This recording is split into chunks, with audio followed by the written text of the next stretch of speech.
semua kenapa tak ikut mati, ha? Kenapa tak ikut mati? Boleh jumpa dengan Tuhan kau. Kau semua ni bodoh.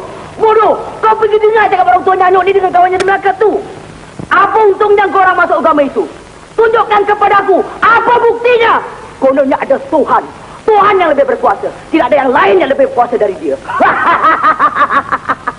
Aku mau tengok berapa besar kuasa Tuhan. Hei Tuhan, tunjukkanlah kepada aku kuasa kau. Tunjukkanlah. Tuhan, tunjukkanlah.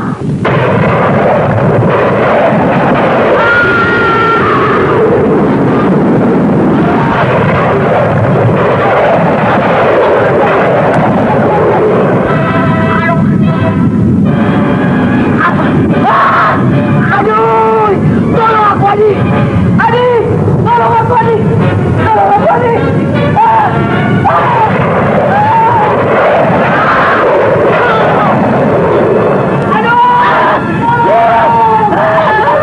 Minta ampunlah kepada Bapa.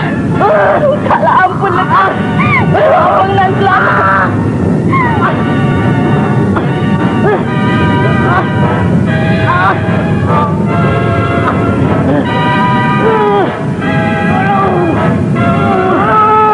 Tolong saya, Mak. Mak, ampunkan dosa saya, Mak. Tolong saya, Mak.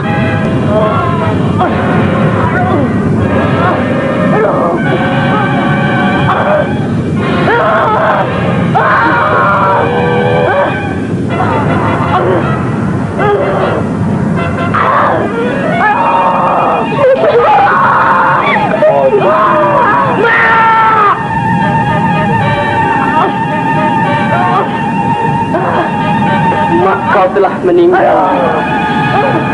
Dia tak sempat nak mengampunkan kau lagi. Mak! Mak! Tolonglah, Mak! Ampunkanlah dosaku, Mak! Aduh, sakitnya, Mak! Aduh! Tolonglah, Mak!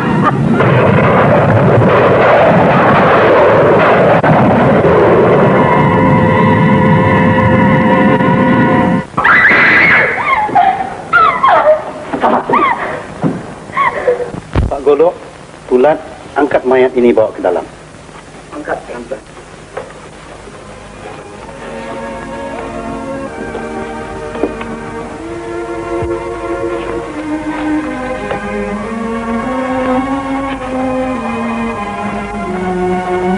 Kebesaran Tuhan hendak menunjukkan kuasanya.